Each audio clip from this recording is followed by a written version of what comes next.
আচ্ছা, আজকে দেখো হচ্ছে ফিজিক্সের হচ্ছে চ্যাপ্টার 6 মহাকর্ষ অভিকর্ষ।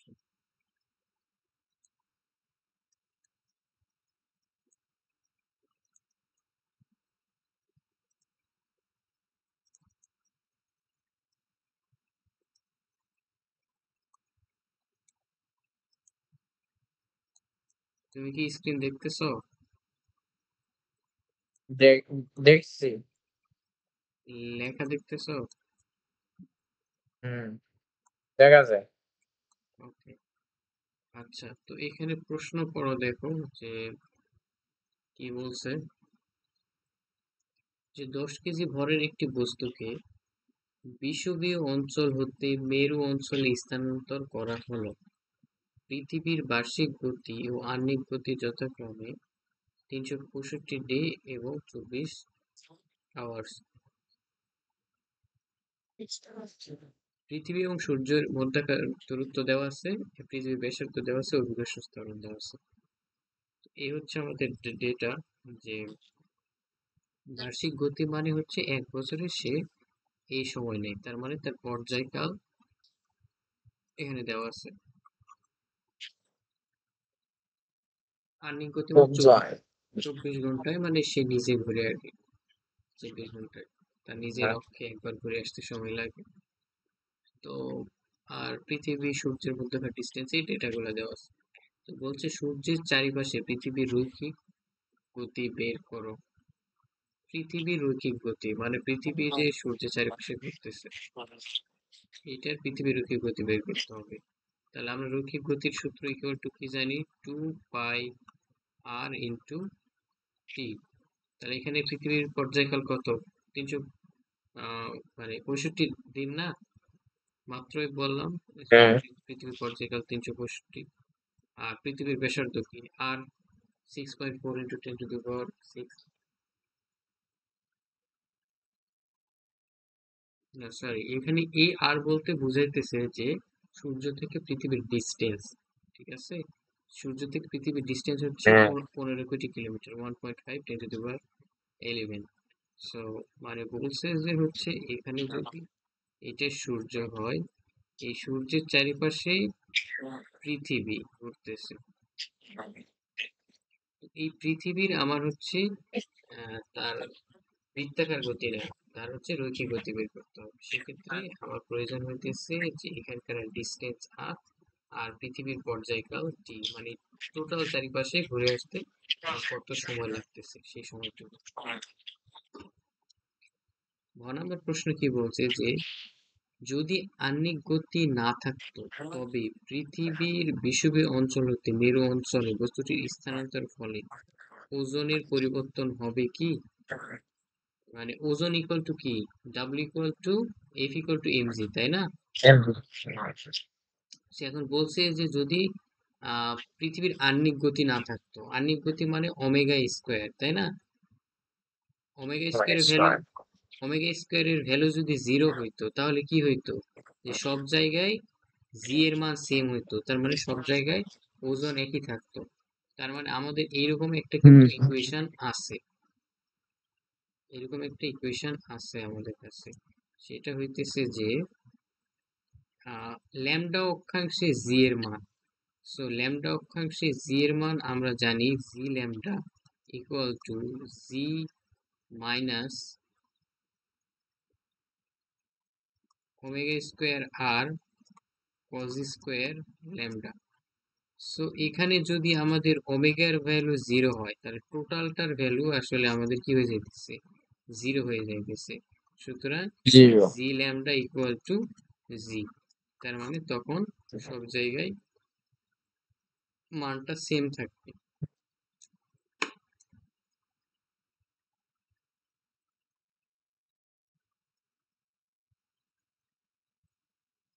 স্প্রিং ধ্রুবক কি? বল দ্বারা গতিশক্তি পরিবর্তন সমান কত? গ নম্বর প্রশ্ন দেখো, যে পৃথিবীর পৃষ্ঠ হতে এত কিলোমিটার উচ্চতায় কৃত্রিম উপগ্রহ এত বেগে পৃথিবীকে কি করতেছে? আবর্তন করতেছে। পৃথিবীর ভর দেওয়া আছে, ব্যাসার্ধ দেওয়া আছে, উপগ্রহটির ভর দেওয়া আছে, জি এর ভ্যালু দেওয়া আছে। কৃত্রিম উপগ্রহটির উল্লেখিত উচ্চতায় তুলতে কত কাজ করতে হবে? সো এক্ষেত্রে আমাদের উম কৃত কাজের সূত্র কিন্তু ওই গ্র্যাভিটেশনাল ফোর্সের বিপরীতে যে কৃত কাজ, এই কৃত কাজের সূত্র কিন্তু GMM one divide by R minus one divide ভাগ আর প্লাস এইচ। ঠিক আছে, এটা হচ্ছে গ্র্যাভিটির বিপরীতে, মানে গ্র্যাভিটেশনাল কাজের, আমরা কিন্তু এটা পড়ছিলাম গ্র্যাভিটেশনাল কাজের হচ্ছে এটা সূত্র, যে G M M one divide by R one divide by R plus H. মানে পৃথিবীর সারফেস থেকে এইচ উচ্চতায়, সারফেস থেকে এসে এইচ উচ্চতায় তুলতে এম ভরের একটা বস্তুকে আহ, মানে হচ্ছে কি পরিমাণ কাজ করতে হবে। তো সেই এখানে দেখো, বড় এমটা হচ্ছে পৃথিবীর ভর, আর ছোট এম হচ্ছে যে বস্তুটাকে আমি ওই তুলবো। তার মানে এখানে একটা কি তুলতেছি, স্যাটেলাইট বা উপগ্রহ তুলতেছি, তার মানে কৃত্রিম উপগ্রহ, ওই উপগ্রহটার ভর। আর ওয়ান ডিভাইড বাই আর মানে পৃথিবীর ব্যাসার্ধ, one divide by R plus H মানে কোন উচ্চতায় তুলতেছি। এই সূত্র ফেললে হচ্ছে হুম। একটা উপগ্রহকে নির্দিষ্ট উচ্চতায় তুলতে মানে হচ্ছে কি পরিমাণ কাজ হবে, ওই কাজ নির্ণয়ের এটা সূত্র, ডিরেক্ট সূত্র, ডিরেক্ট ম্যাথ। আর বলছে যে উপগ্রহটি কৃত্রিম উপগ্রহে স্থায়ী হবে কি, মানে আমাদের কি বের করতে হবে, টি বের করতে হবে।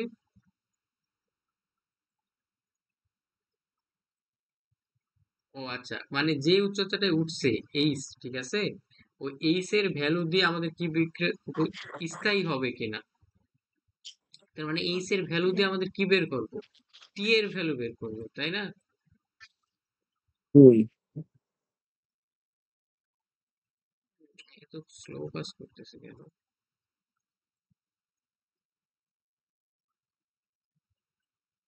ও আচ্ছা, এখানে স্থায়ী হওয়ার জন্য যেটা বলছে সেটা হইতেছে যে ওই উচ্চতায় আমার দুইটা কাজ করতে হবে। একটা হচ্ছে যে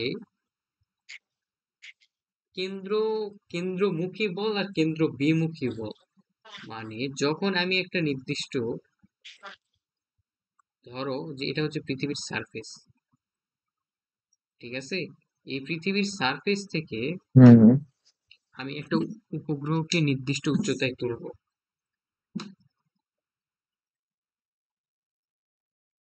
এখান থেকে আমি একটা উপগ্রহকে নির্দিষ্ট নির্দিষ্ট উচ্চতায় তুলবো। এখন এই উপগ্রহ এখানে গিয়ে ঘুরবে আর কি, এরকম, ঠিক আছে। সো এখন যদি হুম। এটার কেন্দ্র আকর্ষী, মানে দুই ধরনের বল কাজ করবে, যে এই দুইটা পরস্পর পৃথিবী আর এই উপগ্রহের মধ্যে যে বল সেটা হচ্ছে কেন্দ্র মুখী বল, ঠিক আছে। আর এটা হচ্ছে এই যে এর যেই বাহ্যিক বরাবর যে স্পর্শক বরাবর যেটা বল, সেটা হচ্ছে কেন্দ্র বিমুখী বল, ঠিক আছে, কেন্দ্র বিমুখী বল। সো এই কেন্দ্র বিমুখী বল আর কেন্দ্রমুখী বল, এই দুইটা যদি হচ্ছে আমার সমান হয়, তাহলে আমাদের ওইটা স্থায়ী হবে, ঠিক আছে। সো কেন্দ্র ঠিক আছে। বিমুখী বলের সূত্র হচ্ছে m v square divide by r, আমরা নর্মালি জানতাম, কিন্তু যেহেতু আমরা এইচ উচ্চতায় তুলতেছি সেহেতু এটার সূত্র আর এর সাথে কি যোগ হবে, এইচ যোগ হবে। আর এই কেন্দ্রমুখী বল এর সূত্র কি, এই কেন্দ্রমুখী বলের সূত্র কি ছিল, G M M divide by R square, তাই না? সো এক্ষেত্রে আর না হয় কি হবে, R plus H whole square. মানে জাস্ট এইচ উচ্চতায় যেহেতু ওই উপগ্রহটা আছে, সুতরাং আমি কেন্দ্রমুখী বল এই সূত্র দিয়ে বের করব, আর কেন্দ্র বিমুখী বল এই সূত্র দিয়ে বের করব। দুইটা বের করার পর যদি সমান হয় তাহলে বলবো যে এটা স্থায়ী হবে, আর সমান না হইলে স্থায়ী হবে না, তাই না? হুম। ক্লিয়ার? ক্লিয়ার।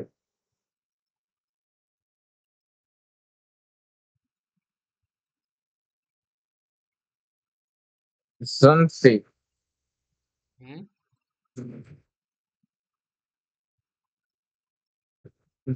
ক্লিয়ার তো বুঝেছি। ওকে, দাঁড়াও একটা slow কাজ করতেছি।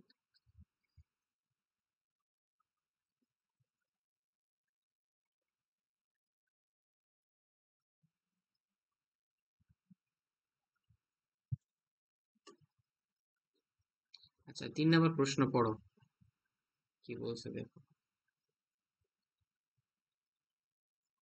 দেওয়া আছে ব্যাসার্ধ 6.4 ইন্টু 24 ঘন্টায় নিজ অক্ষে আবর্তনরত এই পৃথিবীতে একটি বস্তুর ওজন সর্বত্র সমান হওয়া সম্ভব না। আহ, হ্যাঁ, কারণ হচ্ছে ওই যে G lambda equal to G minus omega square R cos square lambda, যেখানে তোমার হচ্ছে আহ, ওমেগার মান চেঞ্জ হবে, সুতরাং ল্যামডা অক্ষাংশে মানে পৃথিবীর ডিস্টেন্স বাড়তেছে, মানে কেন্দ্রের সাথে আর এর মান কমতেছে বাড়তেছে, সুতরাং সব জায়গায় তো সমান হবে না। তো গ নাম্বার বলছে যে পৃথিবীর মেরু বিন্দুতে অভিকর্ষ ত্বরণের মান নির্ণয় করো। সো আমরা ল্যামডা অক্ষাংশে সূত্র ফেলবো, তাই না?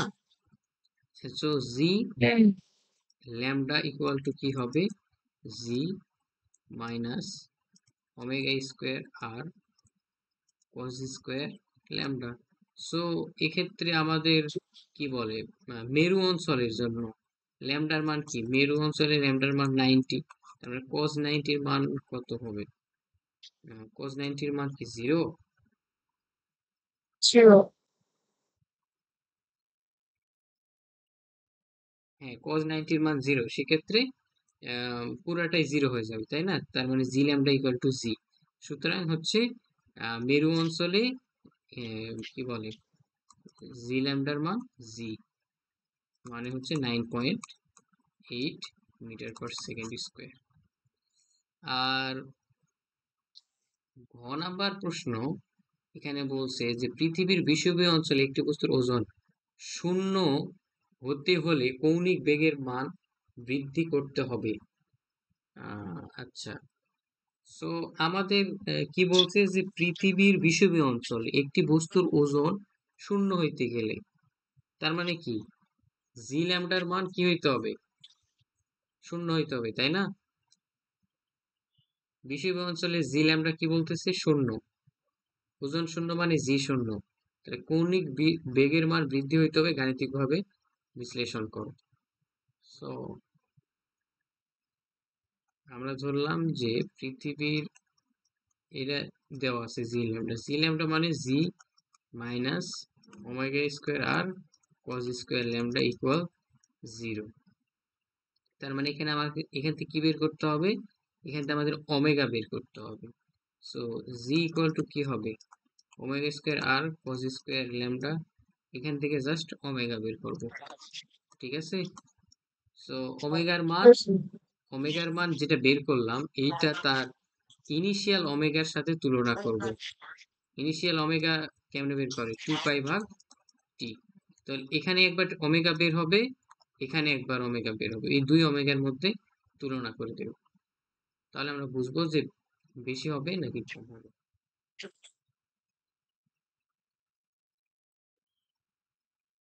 চাঁদকে একটি সুষম গোলক বিবেচনা করা হলে ধরা যাক চাঁদের কেন্দ্র হতে এত উচ্চতায় একটি কৃত্রিম উপগ্রহ ঘূর্ণয়নরত আছে, চাঁদের পরিধি ঘনত্ব দেওয়া আছে। তো কৃত্রিম উপগ্রহটি রৈখিক বেগের মান কত? মাত্র আগে করছো 2 পাই r/টি, ঠিক আছে? যদি কোন একটা উপগ্রহের রৈখিক বেগ বের করতে বলে,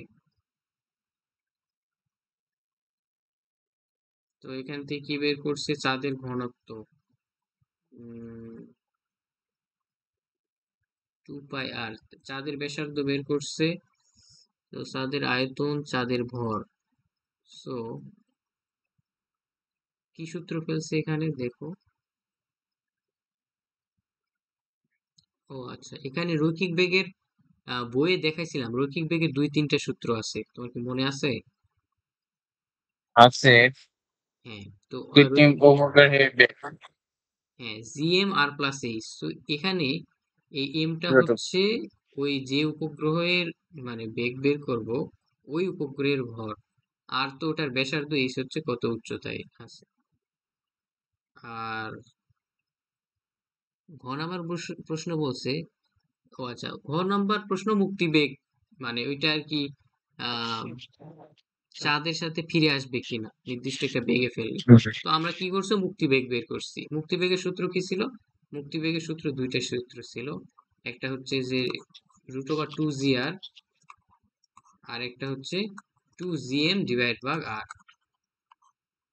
জিম্বাবুয়ে সো এই সূত্র ফেললে জাস্ট কম্পারিজন করবো আর কি। হুম।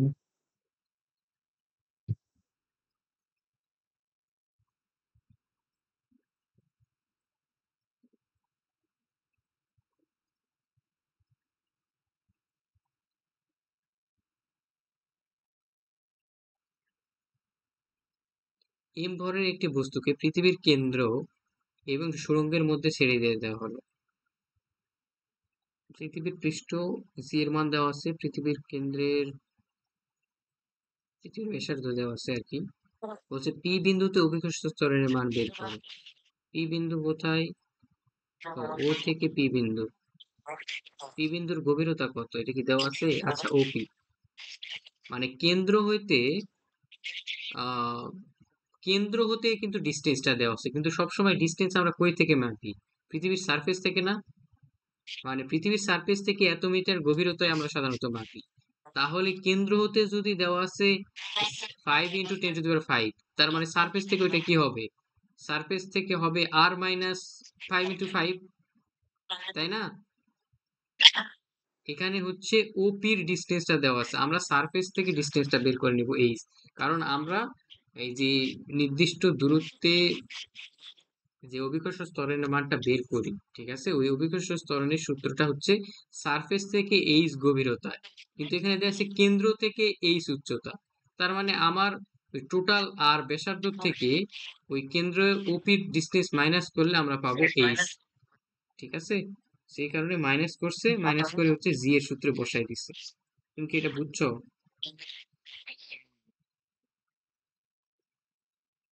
স্বপ্নিল, বুঝছি।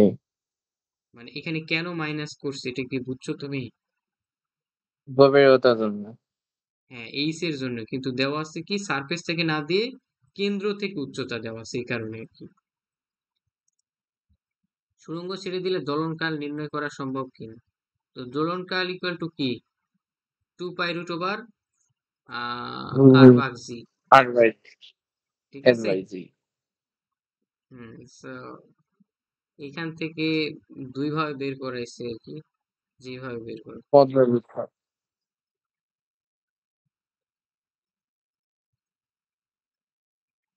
সূর্য হতে পৃথিবীর সূর্য এবং পৃথিবী সংযোগকারীর মধ্যবিন্দুতে মহাকর্ষ বিভবের মান বের করো। মহাকর্ষ বিভবের সূত্র জাস্ট ফেলবা, আর সূর্য পৃথিবী সংযোগ একাধিক প্রাবল্য, এটা হচ্ছে অনেক ছোটবেলার ম্যাথ, যে এক্স ডিস্টেন্স ধরে আহ, এক বস্তু থেকে এক্স ডিস্টেন্স আর এক বস্তু থেকে টোটাল ডিস্টেন্স মাইনাস এক্স, মানে প্রাবল্য কোনো বিন্দুতে শূন্য হইতে গেলে মানে কি হইতে হবে, ওই বিন্দুতে উভয় সাইড থেকে হচ্ছে কি হবে, প্রাবল্য সমান হবে, সমান হইলে ওখানে জিরো হবে। সেই যে দেখো, ধরো যে এস বস্তু থেকে এক্স দূরত্বে এই বিন্দুতে হচ্ছে আমার প্রাবল্য সমান, আর ই বস্তু থেকে টোটাল ডিস্টেন্স যদি 1.5 কোটি কিলোমিটার, মানে 1.5, সরি 15 কোটি কিলোমিটার, সো এই যে 1.5 × 10⁵, এটাকে ডি ধরছে, তাহলে ডি মাইনাস এক্স ডিস্টেন্সের সমান হবে। তো ওই যে দুই প্রাবল্য সমান ধরছে, একটা gm divide by x square, আর একটা gmm divide by d minus x whole square. এই ইকুয়েশন, এটা কিন্তু পুরাটাই কেটে যায়, শুধুমাত্র এক্স আর ডি মাইনাস এক্স এতটুকু জাস্ট করতে হবে। আর উপরের ম্যাথে হচ্ছে পি বিন্দুতে প্রাবল্য বের করছে জিএম ডিভাইড বাই ডি, আর পৃথিবীর জন্য জিএম ডিভাইড বাই ডি, দুই ডি জাস্ট যোগ করছে মধ্যবিন্দুতে, ঠিক আছে। দুইটার ক্ষেত্রে কি হবে, অর্ধেক হবে, 7.5 কোটি কিলোমিটার, 7.5 কোটি কিলোমিটার, কারণ মধ্যবিন্দুতে বলছে টোটাল ডিস্টেন্স কত, 15 কোটি কিলোমিটার না? তাহলে 15 কোটি কিলোমিটারের অর্ধেক করলে কি কত হয়, 7.5 ইন্টু সামথিং। সো জাস্ট বিভবের সূত্র ফেলছে এখানে।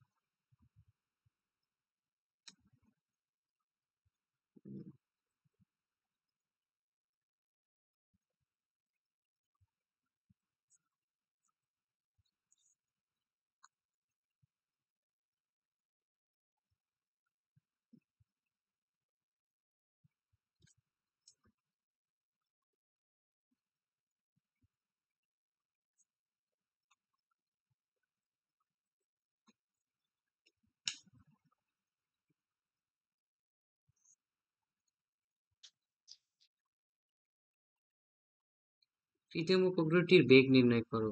কৃত্রিম উপগ্রহের বেগের সূত্র 2-3টা, v equal to gm divide by R plus H অথবা 2 পাই আর ডিভাইড বাই টি, যে কোনো একটা দিয়ে করবা। কৃত্রিম উপগ্রহটি ভূস্থির উপগ্রহ হবে কিনা। ভূস্থির উপগ্রহ হওয়ার শর্ত কি, টি এর মান 24 ঘন্টা। টি বের করে যদি 24 ঘন্টা হয় তাহলে কি বলবো, ওইটাই ভূস্থির উপগ্রহ হবে, না হলে ভূস্থির উপগ্রহ হবে না।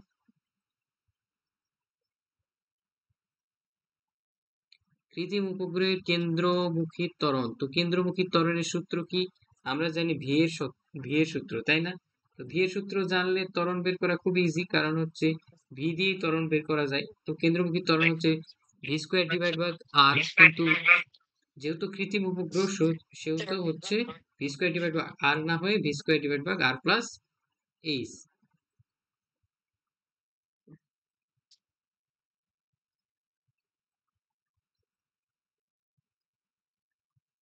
মানে আমরা নর্মালি ত্বরণের সূত্র কি জানি, এ ইকুয়াল টু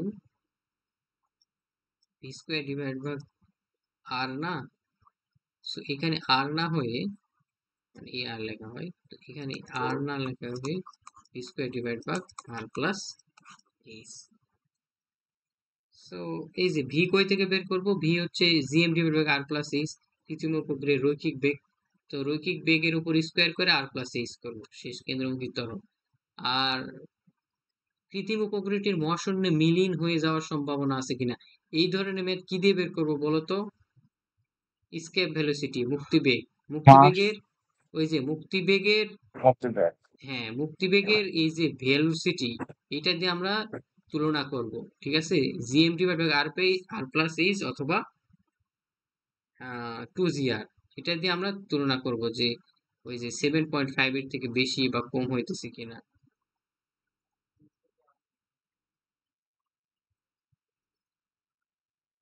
আচ্ছা, 9 নাম্বার ম্যাথ। পৃথিবীর ভর দেওয়া আছে, ব্যাসার্ধ দেওয়া আছে, এত কেজি ভরের একটি কৃত্রিম উপগ্রহ এত কিলোমিটার উচ্চতা তোলায় এত শক্তি সঞ্চারিত করা হলো। আহ কৃত্রিম উপগ্রহটির পর্যায়কাল বের করো। তো পর্যায়কালের সূত্র কি, 2 পাই আর প্লাস এইচ, ওই যে মেইন ইকুয়েশন পর্যায়কালের, ডিরেক্ট সূত্র ম্যাথ। এই পর্যায়কালের সূত্র কিন্তু আমি তোমাকে শিখাইছিলাম যে তুমি এইভাবে লিখতে পারো, t square equal to r cube, তাই না? আর 4 pi square divide by gm. কিন্তু যেহেতু এটা একটা কৃত্রিম উপগ্রহ সেহেতু আর কিউব না হয়ে আর প্লাস এইচ কিউব হবে, ঠিক আছে। এখানে এস এর মান বসাই দিলে টি এর মান পেয়ে যাবা। এটাই আর কি, সুন্দর করে এইভাবে লিখছে। পাঠানোর জন্য গতিশক্তির পরিবর্তন হবে কিনা, উপগ্রহটি মহাশূন্যে পাঠানোর জন্য, মহাশূন্য বলতে যেখানে জি এর মান 0। সো মানে ওই যে কাজের সূত্র, ঠিক আছে, যে পৃথিবীর সারফেস থেকে এই উচ্চতায় তুলতে কি পরিমাণ কাজ হবে, এই প্রথম নাম্বার ম্যাথ। এই যে তোমাকে বললাম না, GM 1/r minus 1/r plus H, ওই সূত্রে জাস্ট মান বসাই দিবা। আর মহাশূন্যে কি হবে, 1/ইনফিনিটি।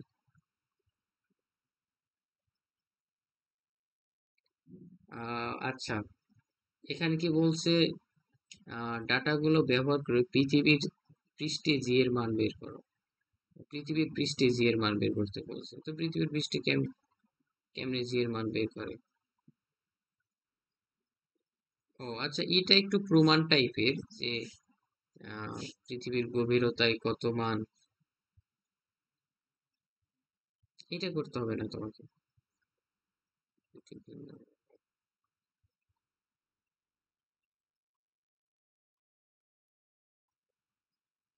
ডিরেক্ট গ নাম্বার প্রশ্ন দেখো, ডিরেক্ট বলছে মুক্তিবেগ, তার 2 GM divide by R.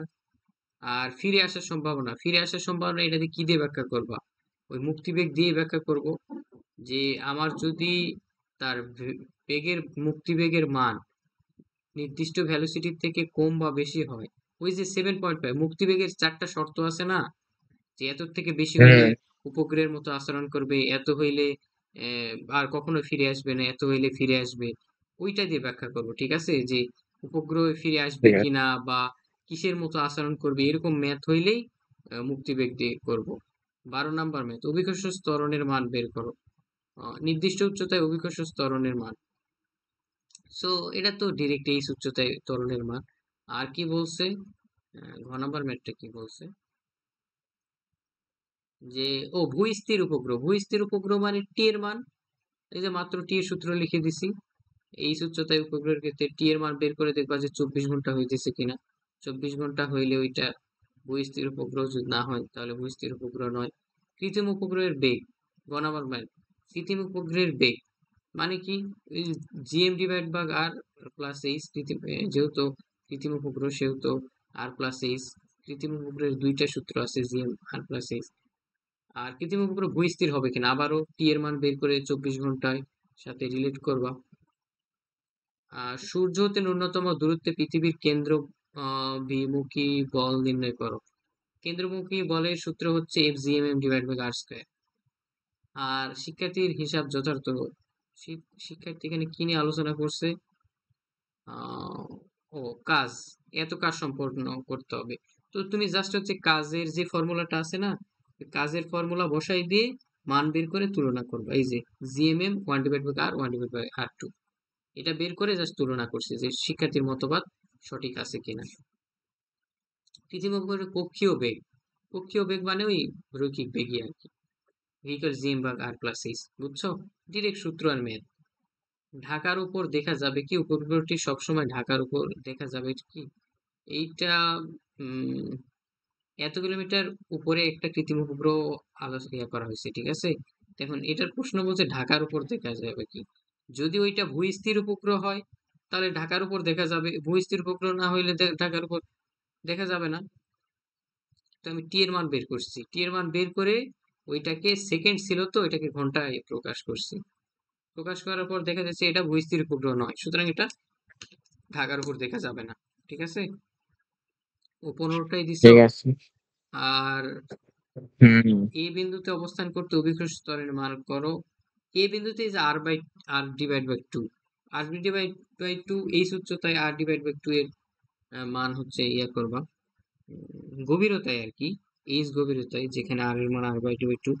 A R C বিন্দুতে কোথায় একটি বস্তুর ওজন, দুই অবস্থানে জি এর মান বের করে, জি মানই তো ওজন তাই না, দুই অবস্থানে জি এর মান বের করে জাস্ট কম্প্যারিজন করবো। একটা হচ্ছে r/2 গভীরতায়, একটা 3r/2 উচ্চতায়। সো এই হচ্ছে ম্যাথ। তো বেশিরভাগ ম্যাথ হচ্ছে কৃত্রিম উপগ্রহ। এখানে বেশিরভাগ ম্যাথই হচ্ছে তোমার আহ কৃত্রিম উপগ্রহ রিলেটেড, ঠিক আছে। কৃত্রিম উপগ্রহ আর হচ্ছে মানে সূত্র জানলে তুমি এখানকার ম্যাথ পারবা, ডিরেক্ট সূত্র দিয়ে ম্যাথ। হুম। সো খুবই ইজি ম্যাথ। এখানকার কতটা বোর্ডের কোশ্চেন আছে,